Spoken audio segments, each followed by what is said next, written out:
세월호 참사 특별조사위원회는 침몰 원인과 선내 구조 상황을 담은 CCTV 녹화 장치가 조작됐을 가능성이 있다고 밝혔습니다.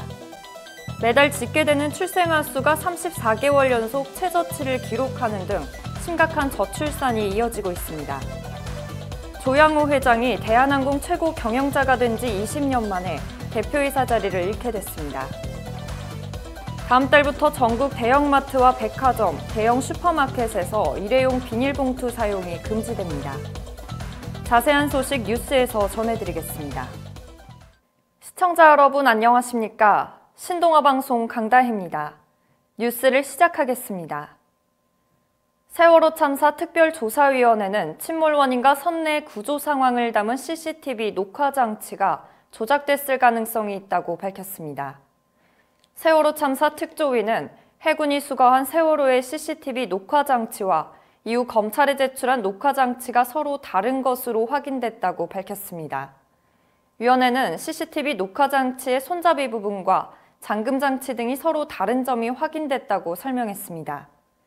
또한 당시 장치를 수거한 해군 관계자의 진술도 사실로 보기는 어렵다고 밝혔습니다.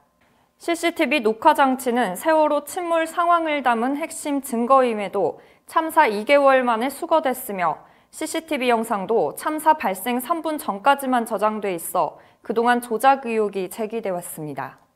매달 집계되는 출생아 수가 같은 달끼리 비교했을 때 34개월 연속 최저치를 기록하는 등 심각한 저출산이 이어지고 있습니다.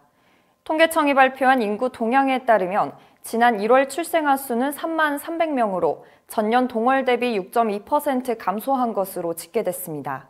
출생아 수 급감 추세가 이어지면서 2016년 추계 당시 2031년으로 예측됐던 우리나라 인구 감소 시점 역시 앞당겨질 것으로 예상됩니다. 조양호 회장이 대한항공 최고 경영자가 된 지 20년 만에 대표이사 자리를 잃게 됐습니다. 땅콩 해양 물컵 갑질 사건 등으로 국민적 분노가 높아진 상황에서 경영권 수성에 실패한 것으로 보입니다.